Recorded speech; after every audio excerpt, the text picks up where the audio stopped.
Halo teman-teman semua, kembali lagi di channel Alope Programming.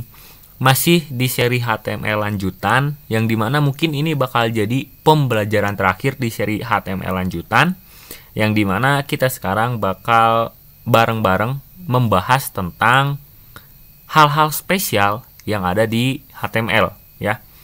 Nah, jadi tanpa basa-basi lagi, kita bakal langsung aja apa sih hal-hal spesial, tag spesial, simbol spesial yang ada pada HTML. Oke, jadi yang pertama itu ada di tag yang namanya tag details. Ya, kalian tinggal details, tab aja, terus di sini kalian kasih tag P. Oke, tag P atau tanpa tag P pun nggak apa-apa. Di sini saya pakai lorem aja, lorem. Saya save.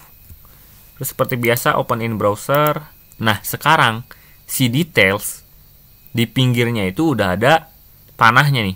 Ya, udah ada panah segitiga kayak gini.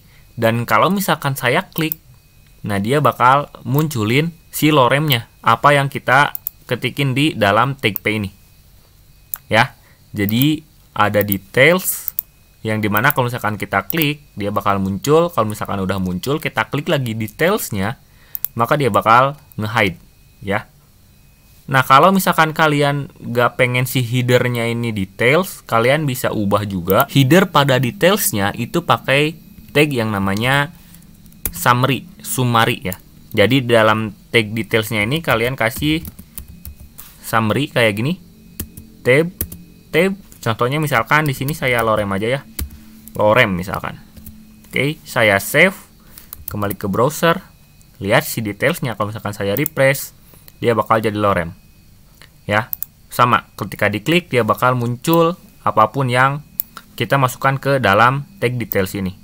Kalau misalkan saya kasih misalkan ini headernya misalkan. Saya save, kembali ke browser, refresh lagi. Nah, maka dia bakal berubah. Jadi si headernya itu bakal keubah pakai tag yang namanya summary. Oke. Nah, terus hal spesial yang kedua itu ada pada tag yang namanya tag matter dan tag progress. Oke, sebenarnya matter sama progress ini sama aja, tapi mungkin nanti di penggunaannya bakal berbeda. Untuk tampilan sih sebenarnya sama aja. Ya, jadi bakal langsung aja kita pakai tag matter dulu. Matter tab ya, seperti ini. Ketika saya save, terus saya kembali ke browser, refresh. Nah, maka dia bakal muncul kayak garis ya, garis dengan radius juga. Nah, tapi ini belum selesai. Ya. Ini tag matter ini kalau misalkan pengen bagus ya, kasih atribut value sama atribut max. Oke, contoh misalkan max-nya 100, value-nya di sini saya kasih 50. Ya. Saya save, terus saya refresh di browser. Nah, maka dia bakal keisi setengah. Ya, kenapa? Karena fullnya dari kanan ke kiri ini itu adalah 100. Sedangkan value kita, isi kita itu cuma 50. Nah, jadi dia bakal keisi setengah warna hijau. Atau mungkin kita bakal coba si value-nya itu kita kasih 70. Ya, 70. Ketika saya refresh, nah maka dia bakal bertambah. Ya, kalau misalkan 100, value-nya 100, max-nya 100, ya maka dia bakal full, warna hijau semua. Oke? Nah, jadi itu untuk tag matter. Ya, terus ada juga yang namanya tag progress.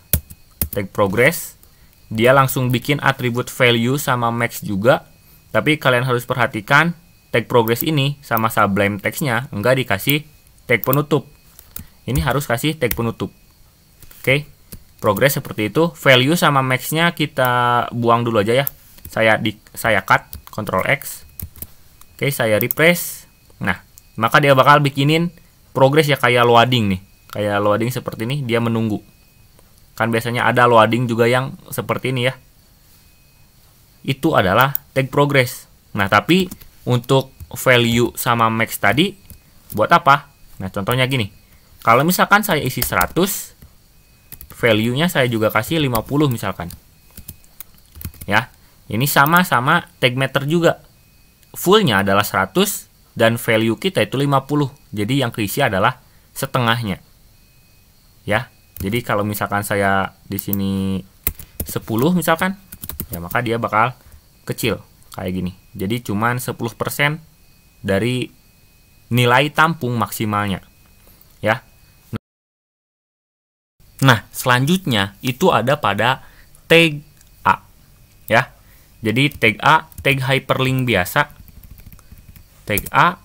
Nah, di sini kita bakal jadikan si tag A-nya ini untuk kirim ke Gmail. Ya.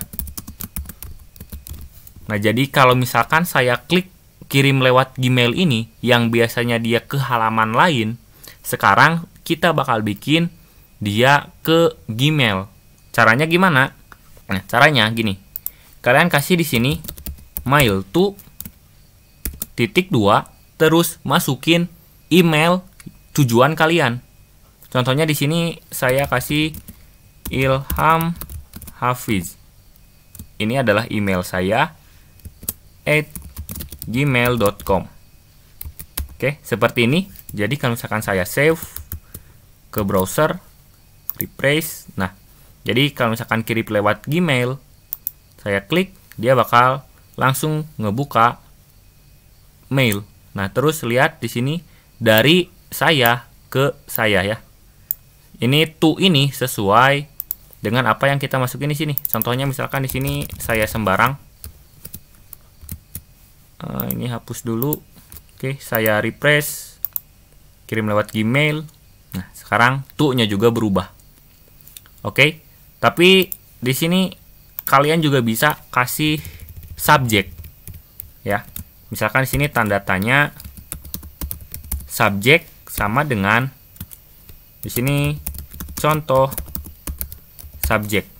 Terus kalian juga bisa kasih dan body sama dengan, terus misalkan di sini lorem aja ya. Lorem. Oke, seperti ini.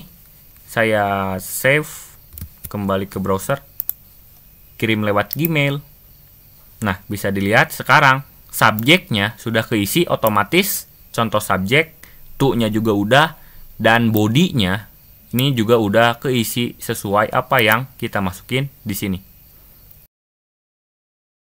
Nah, untuk selanjutnya itu ada tag yang namanya tag iframe. Ya, jadi harus kalian ketahui dulu nih. Kalau misalkan si tag iframe ini ada beberapa kegunaannya. Enggak hanya satu.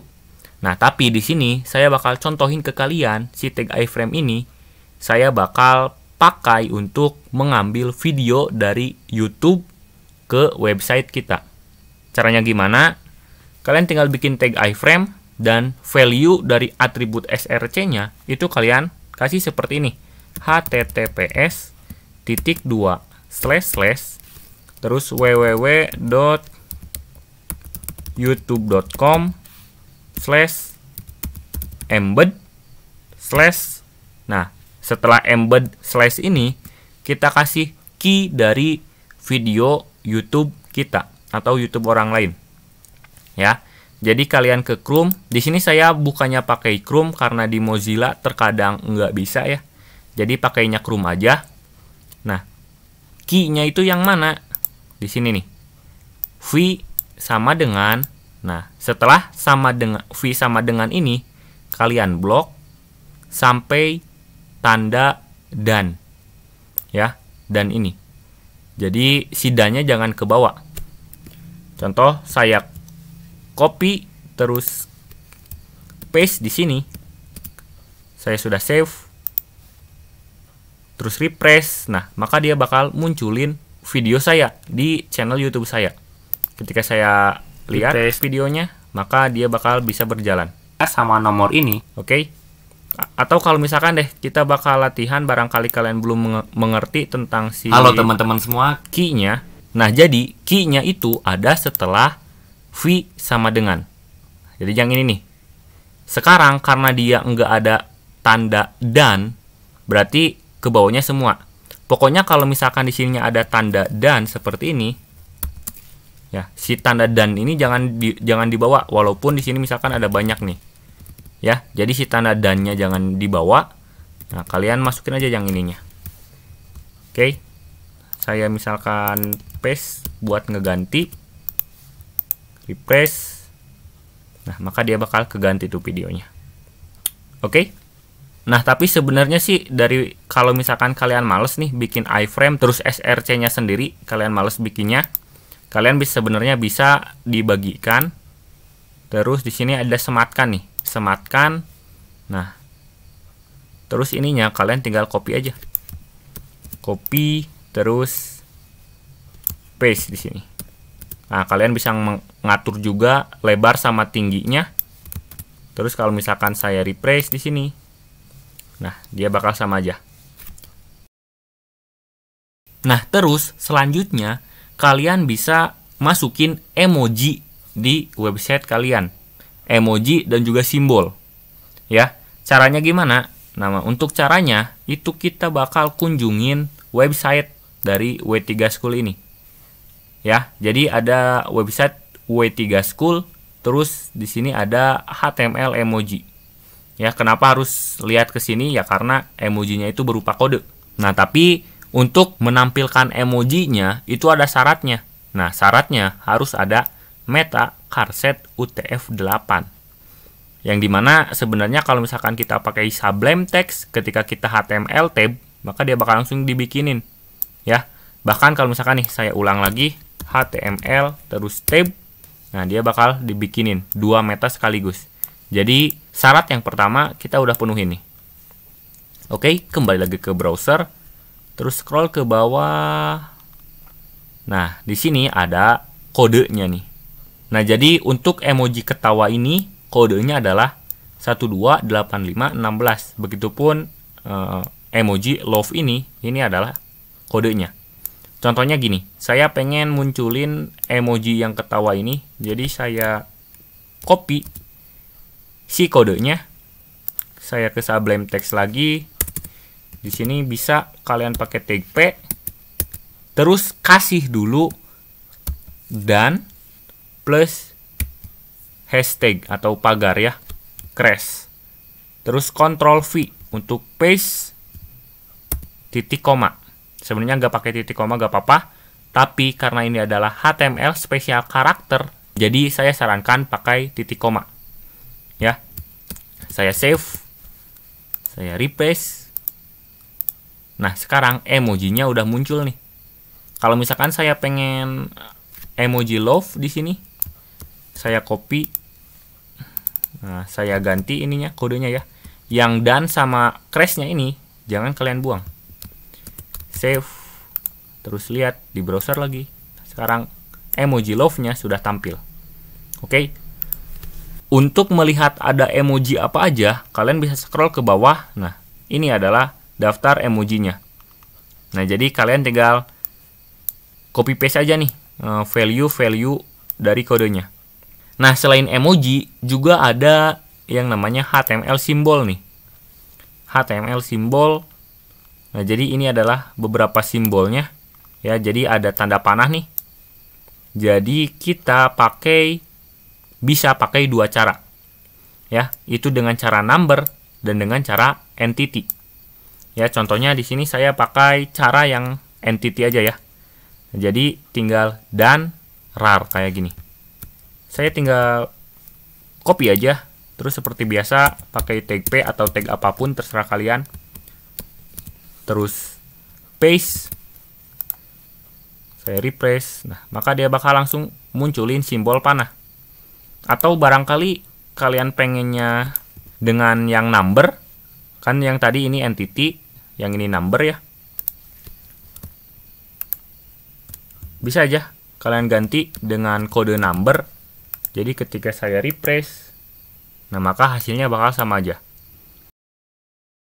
Nah, jadi itu adalah beberapa hal spesial yang ada pada HTML. Yang tentunya hal spesialnya sebenarnya banyak, tapi di sini saya share ke kalian cuman beberapa aja. Jadi sisanya kalian bisa searching sendiri. Oke? Nah, jadi untuk pembelajaran kali ini cukup pendek, gak apa-apa. Semoga bermanfaat buat kalian. Terima kasih.